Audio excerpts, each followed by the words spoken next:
Sir kidney রোগ কি genetic হতে পারে? হ্যাঁ, জেনেটিক হতে পারে। কিডনি রোগ জেনেটিক সবথেকে বেশি হয়। দেখবেন যদি আপনি খুব কমনলি আপনার একটা দরকার পড়েছে পেটে ব্যথা বা অন্য কোনো সমস্যার জন্য আপনি আলট্রাসোনোগ্রাফি করেছেন, হঠাৎ করে সেখানে দেখবেন ইউএসজি যে নিচে ইমপ্রেশন সবাই তখন কম বেশি পড়তে পারে, লেখা আছে সিস্ট। এই সিস্ট কিডনি সিস্ট বা রেনাল সিস্ট, এটা নিয়ে মানুষের ভিতরে অনেক সময় একটা আতঙ্ক হয়। দেখুন, সিস্ট মানে একটা ফ্লুইড ফিল্ড স্যাক, মানে আপনি ধরুন একটা প্লাস্টিকের কিছু একটা বলের ভিতরে জল যেরকম হয় ঠিক ওরকম বলে ফ্লুইড ফিল্ড স্যাক। এবার যেটা আপনি বললেন জেনেটিক, এটা যেমন ADPKD, autosomal dominant polycystic kidney disease, মানে কিডনিতে অনেকগুলো স্যাক, সেটা কিন্তু জন্মগত, মানে তার আগের জেনারেশন থেকে আসছে। অতএব কোনো একটা মানুষের ধরা পড়লো, ধরুন এটা 40-45 বছর মানুষের হঠাৎ ধরা পড়লো, সেই মানুষটা তার তো ছেলে মেয়ে আছে, তাদের হতে পারে। এছাড়া অটোজমাল রিসিসিভ আছে, আরও কিছু কিছু ডিজিজ আছে। তবে এই অটোজমাল ডোমিন্যান্ট পলিসিস্টিক কিডনি ডিজিজ খুব বেশি দেখা যায়। তো সেক্ষেত্রে আমরা বলি যে আপনার ছেলে মেয়েরও ইউএসজি করুন। এইবার অটোজমাল পলিসিস্টিক কিডনি ডিজিজ আছে, এর কিন্তু কোনো চিকিৎসা নেই। এবার সমস্যা একটাই, এই এডিপিকেডি থেকে ভবিষ্যতে যেটা হতে পারে সেটা সিকেডি হতে পারে, বা দেখা যাচ্ছে কিডনি খারাপ হতে পারে। তো আপনার কি এখন কি আপনি সিকেডি নিয়ে হবে এইভাবে কি আপনি টেনশন করবেন না। এডিপিকেডি হলো বললাম যে আপনাকে মাঝে মধ্যে যখনই ধরা পড়লো আপনি কিডনি ফাংশন মাঝে মধ্যে চেক করুন, কিডনি ফাংশন চেক করুন এবং সিমটম মনে রাখতে হবে।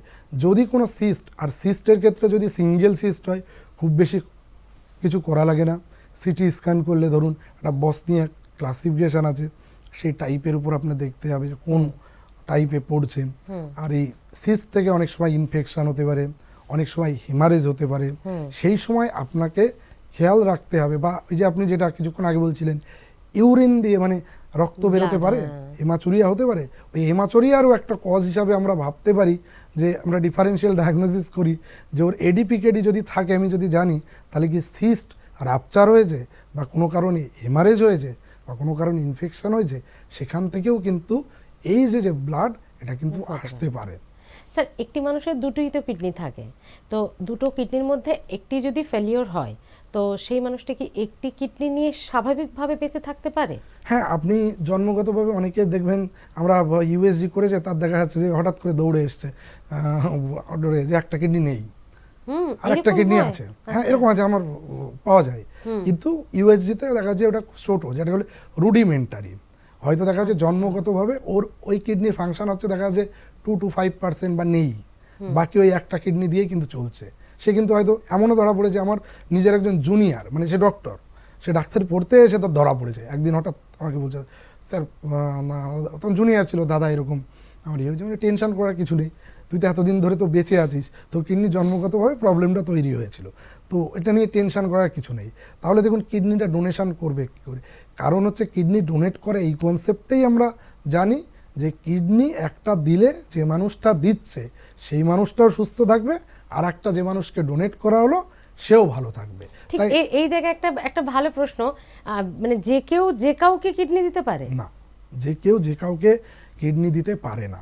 একটা হচ্ছে এই কিডনির দুরকম ব্যাপার আছে, যে একটা হচ্ছে ডোনার আর একটা, মানে ডোনার কয় রকম, একটা হচ্ছে লিভিং আর একটা হচ্ছে ডিজিজড, মানে হচ্ছে ক্যাডাভেরিক কিডনি, যারা মারা গেল। এবার যে কেউ দিতে পারে না। আমরা যদি বলি রিলেটিভের ক্ষেত্রে, আমাদের দেশে বাবা মা, স্বামী স্ত্রীর ক্ষেত্রে স্বামী স্ত্রী, ব্লাড গ্রুপের কিছু বিষয় এগুলো অনেকগুলো ম্যাচ করতে হয়। এবি ইনকমপ্যাটিবিলিটি আছে, তারপরে এইচএলএ আছে, অনেকগুলো জিনিস এগুলোকে দেখতে হয়। সেগুলো হচ্ছে পুরোপুরি তবেই সে দিতে পারে। সমস্ত পরীক্ষা নিরীক্ষা করে যদি মেলে, ভাই বোন দিতে পারে এই রিলেটিভের ক্ষেত্রে বা আত্মীয় স্বজন ক্ষেত্রে। আমাদের দেশে নিয়ম অনুসারে অন্যের কিডনি সেটা ডোনেট করা যায়, কিডনি বেচা কেনা যায় না, এটা আমাদের দেশে আছে। তো সেক্ষেত্রে তারা দিতে পারে। কিন্তু আমাদের দেশে আর ওয়েস্টার্ন কান্ট্রি, বিশেষ করে ইউএসএ, ইউরোপ, এদের সাথে ডিফারেন্সটা কি? ওদের দেশে কিন্তু ডিজিজড ডোনারের সংখ্যা বেশি।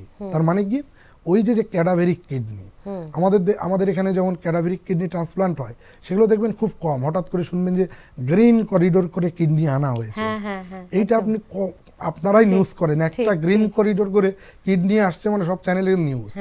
কিন্তু এটা খুব বেশি হওয়া উচিত। কেন হওয়া উচিত? যত বেশি ডিজিজ ডোনার সংখ্যা বাড়বে, তাহলে আমাদের দেশে কিডনির ক্রাইসিস মিটবে। কিছুদিন আগে একটা রিপোর্ট বেরিয়েছে, এখনো পর্যন্ত 28,005 জন মানুষ শুধুমাত্র অর্গান পায়নি বলে, অর্গান ডোনেশন পায়নি বলে, ডোনার পায়নি বলে মারা গেছে।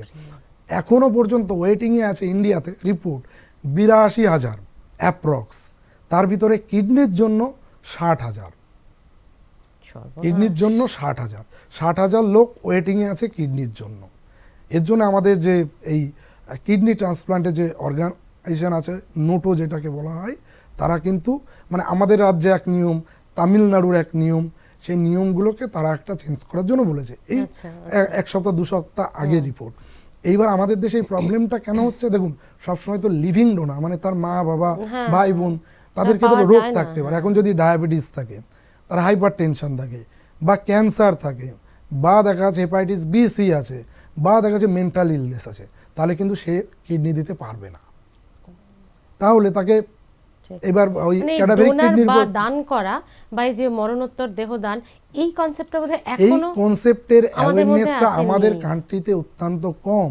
ব্রেন ডেথটা আমাদের দেশে অ্যাওয়ারনেস নেই, একদমই কম। ওয়েস্টার্ন সত্যি তো, কান্ট্রিগুলোতে অর্গানগুলো যদি কাজে লাগে অন্য ডিজিজ ডোনার ওয়েস্টার্ন কান্ট্রিতে অনেক বেশি। আমাদের দেশে এখানকার পার্থক্য কি, এখানে লিভিং ডোনার বেশি, ওখানে ডিজিজ ডোনার বেশি। এবার আমাদের এখানে কিন্তু কোয়ালিটি অফ ডাক্তার আছে, সেট আপ ভালো আছে, কিন্তু ডোনার নেই। কোন ডোনার নেই? লিভিং ডোনার তো আছে, কিন্তু তাদের তো একটা লিমিটেশন আছে। ঠিক যে মা বাবা অনেক বয়স হয়ে গেছে, অনেকের মা বাবা সেটা কোনো তো কারণে ফ্যামিলি কেউ মারা নেই, গেছে, হ্যাঁ। তো কিডনিটা দেবে কে? সে ডিপেন্ড অন ক্যাডাভারিক কিডনি। সেই ক্যাডাভারিক কিডনিটা আমাদের এখানে আরজি করে হয় প্রতিস্থাপন কি? আরজি করে প্রতিস্থাপন হয় না। আমাদের ওয়েস্ট বেঙ্গলের ভিতরে সবথেকে বেশি কিডনি, তারপরে যেটা হয় হচ্ছে এনআরএসএ কিডনি ট্রান্সপ্লান্ট হয়। আচ্ছা। আর তো প্রাইভেটে তো বেশিরভাগ অনেক নার্সিংহোমই আছে যেগুলোই হয় আর কি। সরকারি আমাদের ক্ষেত্রে দেশে শুধু NRS -এ? হ্যাঁ, এনআরএস অ্যান্ড পিজিতে সব থেকে বেশি। পিজিতেই ক্যাডাভারিক কিডনিও সবথেকে বেশি, মানে যেগুলো ট্রান্সপ্লান্ট হয়। আপনি গেলে দেখবেন নাম অনেক লিখে আছে, এবার ডোনার কোথায়? সেটাই। আপনাকে তো ডোনারের উপর ডিপেন্ড করতে হয়। এবার সেই পেশেন্টগুলো ওয়েটিংয়ে আছে দিনের পর দিন, তারা হয়তো মারাও গেছে। যে বললাম অল ওভার ইন্ডিয়াতে সত্যি তাই, বিভিন্ন আমাদের স্টেট মধ্যে এই ওয়াইজ awareness-টা অনেক এই বেশি অ্যাওয়ারনেসটা দরকার। মানে আমাদের অল ইন্ডিয়ায় কিন্তু কম। এই ডিজিজ ডোনারের সংখ্যা আমাদের কিন্তু এখন যেটা আমাদের প্রোটোকল হওয়া উচিত, ডিজিজ ডোনারের সংখ্যা বাড়ানো। ডিজিজ সেই ডোনার তো, যত বাড়বে, দেখুন মানে বিষয়টা একটু যদি গভীরভাবে ভাবি, মারা যাওয়ার পর তার দেহটা শুধু শুধু আমরা পুড়িয়ে দিচ্ছি বা তাকে কবর দিয়ে দিচ্ছি, সে যে ধর্মেরই হোক না কেন, কিন্তু তার অর্গানগুলো, দেহটা ঠিক আছে রিচুয়ালস মেনে করুক, কিন্তু তার অর্গানগুলো যদি সত্যি 4টে রোগী পায় এবং বেঁচে থাকতে পারে, এটা তো ভালো, এটা ব্রেন ডেথ মহৎ দান। যেগুলো হয় সেগুলো অ্যাওয়ারনেস একদমই নেই। নেই বলতে মানে খুব কম। অনেকে দেখা যাচ্ছে যে সেগুলো রিলিজিয়াস ইস্যু থাকে, অনেকে ধরুন করতে চান না, ঠিক, কারো ক্ষেত্রে ধরুন বিভিন্ন রকম, ইস্যু হ্যাঁ, হয়, তো কুসংস্কার সেগুলো রয়েছে, কুসংস্কার আছে। এখন ওইগুলো এগুলো বললে কাটিয়ে একটা অন্য উঠতে ইস্যু হবে, চলে হ্যাঁ, যাবে। কিন্তু ওয়েস্টার্ন কান্ট্রিতে এই কনসেপ্টগুলো অনেকটা কম। ঠিক। স্যার, থ্যাংক ইউ এত কঠিন এবং গভীর বিষয়টা এত সুন্দর করে আমাদেরকে বুঝিয়ে দেওয়ার জন্য। এবং শেষের দিকটা সত্যি দেহদানের কথাটা, এই অ্যাওয়ারনেসটার কথা আপনি বললেন, এটা কতটা জরুরি।